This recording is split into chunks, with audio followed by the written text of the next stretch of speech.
आखिरी प्रश्न चांदी को लेकर है। चांदी की कीमतों की बात करें, 1,54,000 55,000 के आसपास है।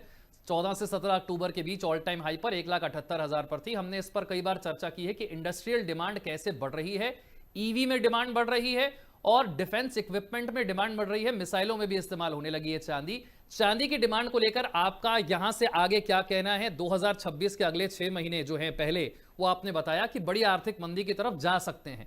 चांदी की डिमांड सिर्फ ज्वेलरी तक नहीं है, इसे सेंट्रल बैंक भी नहीं खरीदते हैं, लेकिन इंडस्ट्रियल डिमांड बहुत ज्यादा है। दुनिया भर में, चाइना में, अमेरिका में चांदी को लेकर के नजरिया कैसे बदल रहा है, थोड़ा सा ये भी समझाइए। देखिए, चांदी को मैं सोने की छोटी बहन बोलता हूं।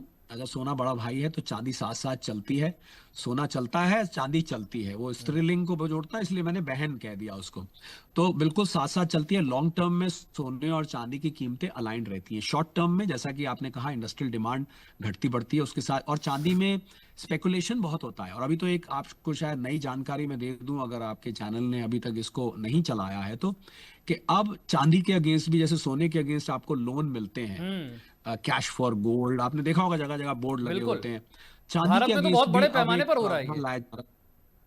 अब चांदी पर भी आपको लोन मिलना शुरू हो जाएगा। तो चांदी की अहमियत, और अभी तो चाइना ने तो इसको रेयर अर्थ मिनरल्स में डिक्लेयर कर दिया है। तो मुझे लग रहा है चांदी का भविष्य भी बहुत उज्जवल है और साथ साथ चलेगी। हो सकता है चांदी कभी कभी सोने से छोटी बहन है, कभी कभी आगे भागने की कोशिश भी कर सकती है। कभी कभी भाई आगे निकल जाता है, कभी कभी बहन आगे निकल जाती है। बाकी एक दूरी बना के रखते हैं, साथ साथ चलते हैं कदम से कदम मिलाकर।